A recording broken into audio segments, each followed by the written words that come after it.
2500 ብቻ የሀገር መከላከያ ያላት ሀገር አለች ብላችሁ የለም ይህችማ ሀገር ሳትሆን ወረዳ ናት ልትሉ ትችላላችሁ። ግን ራሷን የቻለች ሀገር ናት። የተባበሩት መንግስታት ድርጅት የአየር ንብረት ለውጥ አቀፍ ፓናል እና የዓለም ባንክ ባወጡት መረጃ መሰረት የዓለም ሙቀት መጨመር አሁን ባለበት ፍጥነት ከቀጠለ በ2100 ሙሉ በሙሉ በውቅያኖስ እንደምትሰምጥና እንደምትጠፋ ግምታቸውን አስቀምጠዋል። ከመዲናችን አዲስ አበባ በሁለት እጥፍ ታንሳለች። ግን ራሷን የቻለች ሉዓላዊት ሀገር ናት። በዚህ ሀገር ውስጥ ከእስልምና ሃይማኖት ውጪ ሌላ እምነት መከተልም ሆነ ማንጸባረቅ የከፋ የሕግ እርምጃ ያስከትላል። የህዝቦቿን የነፍስ ወከፍ ገቢ ቢሰሙ ደግሞ እንደ ኢትዮጵያውያን በክልል ተደራጅቶ ሲታኮስ ለሚውል ህዝብ የቆዳ ስፋት መብዛት ከቁጥር የዘለለ ትርጉም እንደሌለው ይረዳሉ።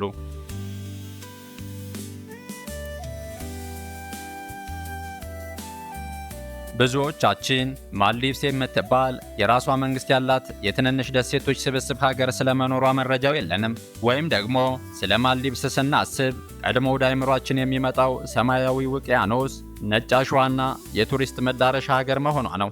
ነገር ግን ከዚህ ውበት በስተጀርባ ረዥም ዘመናትን የተሻገረ ድንቅ ታሪክ፣ የባህር ላይ የአኗኗር ጥበብ፣ የሀገሪቱ ጠበቅ ያሉ ህጎችና ከውቅያኖሱ ጋር የተያያዘ ጥልቅ የህልውና ፈተና አለ። በህንድ ውቅያኖስ ላይ እንደ ዶቃ ተበታትነው የሚታዩት እነዚህ ደሴቶች እንዴት እንደተቆረቆሩ፣ ዛሬ ወዳሉበት ደረጃ እንዴት እንደደረሱና ከፊታቸው የተደቀነውን አደጋ እንዴት እየተጋፈጡ እንደሆነ በጥልቀት እንፈትሻለን። አብራችሁን ቆዩ።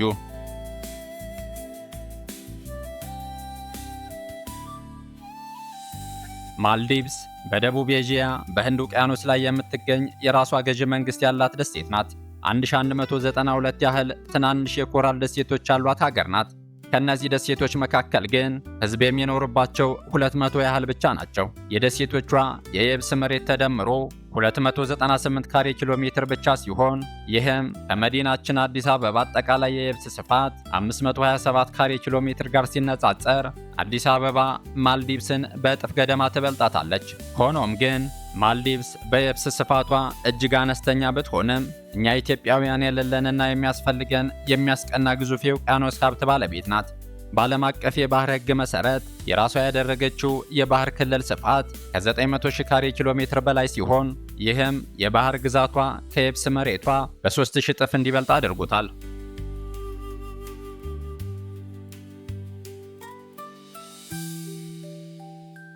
በዓለም ላይ 5ኛ ደረጃን የሚይዘው ሰፊ የኮራል ሪፍ ሀብቷ እንደ ዌል ሻርክና ማንትሬ ያሉ የባህር ነፍሳት መኖሪያ በመሆኑ በቱሪዝም አፍ የሚያስይዝ የውጭ ምንዛሬና ተዝቆ የማያልቅ የቱና ዓሳ ምርት ከውቅያኖሱ ላይ ታገኛለች። በተጨማሪም አገሪቱ በዓለም ላይ ካሉት ሀገራት ሁሉ በጣም ዝቅተኛ ተፈጥሯዊ መልክዓ ምድር ያላት ሲሆን አማካይ ከፍታዋ ከባህር ወለል 1.5 ሜትር ብቻ ነው።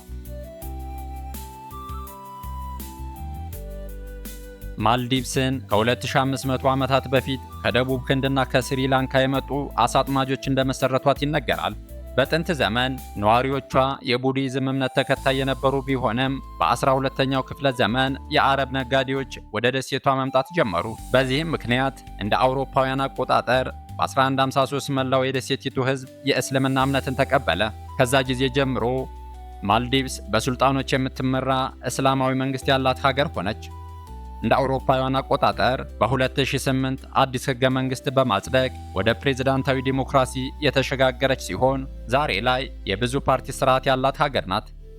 በህገ መንግስቷ መሰረት እስልምና ብቸኛው ኦፊሳላዊ ሃይማኖት ነው። በህገ መንግስታቸው መሰረት ሁሉም የማልዲቭስ ዜጎች ሙስሊም መሆን አለባቸው። አንድ ዜጋ ከእስልምና ውጭ ሌላ እምነት ሲከተል ከተገኘ የዜግነት መብቱን ያጣል። በእስልምና ህግ መሰረት ከባድ ቅጣት ይደርስበታል። የሰብአዊ መብት ተሟጋቾችና የምዕራባውያን ሀገራት በእምነት ነጻነት ተጽዕኖ በተደጋጋሚ ቢከሷትም ዛሬም ድረስ በማልዲቭስ የውጭ ሀገር ዜጎች እምነታቸውን ማምለክ የሚችሉት በግል በራሳቸው ክፍሎች ውስጥ ብቻ ሲሆን በህዝብ ፊት ማምለክ ወይም የሌላ እምነት ምልክቶችን ይዞ መንቀሳቀስ ሙሉ በሙሉ የተከለከለ ነው።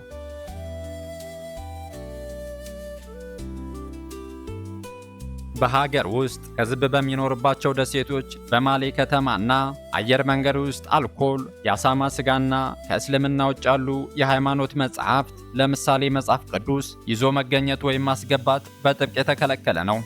እነዚህ ነገሮች የተፈቀዱት ለቱሪስቶች በተከለሉ ደሴቶች ላይ ብቻ ነው። በተጨማሪም የኤሌክትሮኒክ ሲጋራዎችን ይዞ መግባት፣ ውሻ ማሳደግ እና ከባህር ላይ ኮራል፣ ዛጎል ወይም አሸዋ ይዞ መውጣት የተከለከለ ሲሆን ይህን ሕግ ተላልፎ የተገኘ የውጭ ሀገር ዜጋም ይሁን የሀገሪቱ ተወላጅ ከፍተኛ ቅጣት ይጠብቀዋል።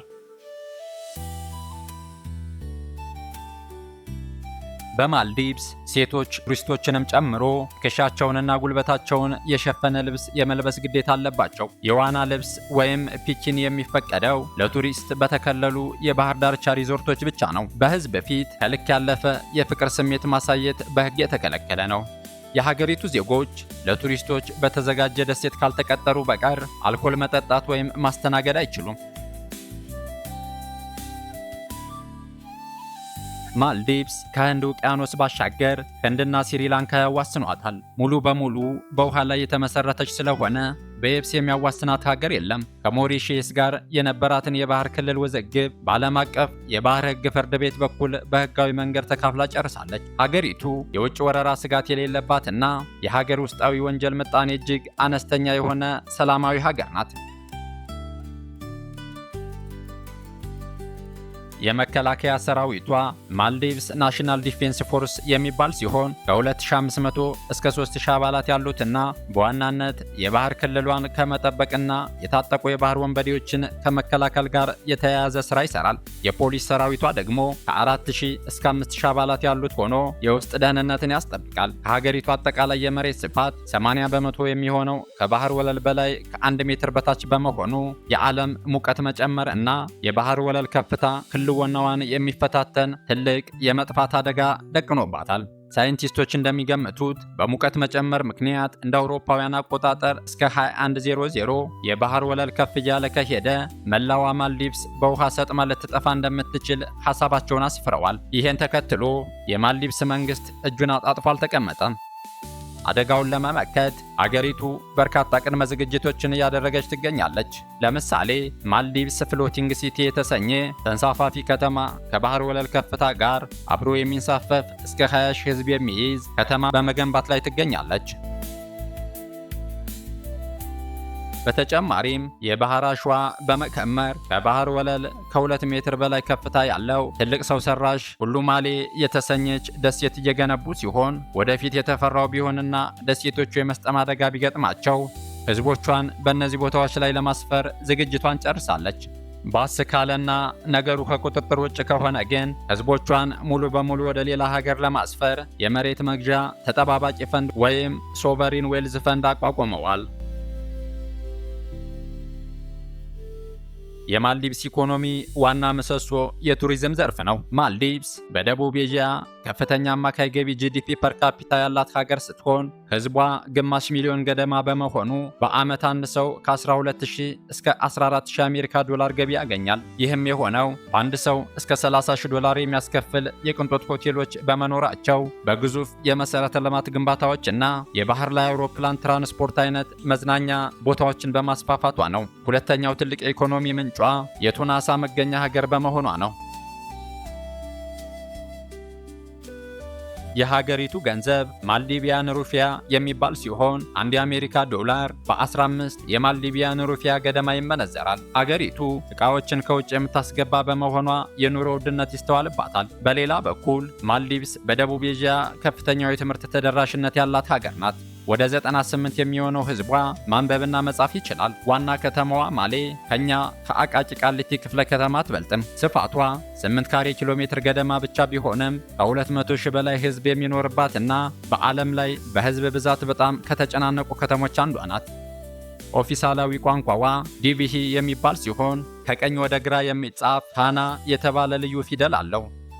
የህንድ የአረብና የአፍሪካን ባህል አዋህዳ የያዘችው ማልዲቭስ በውበቷና በልዩ ተፈጥሮዋ በዓለም ላይ ካሉ ሀገራት በጎብኚዎች ተመራጭ ሀገር ናት።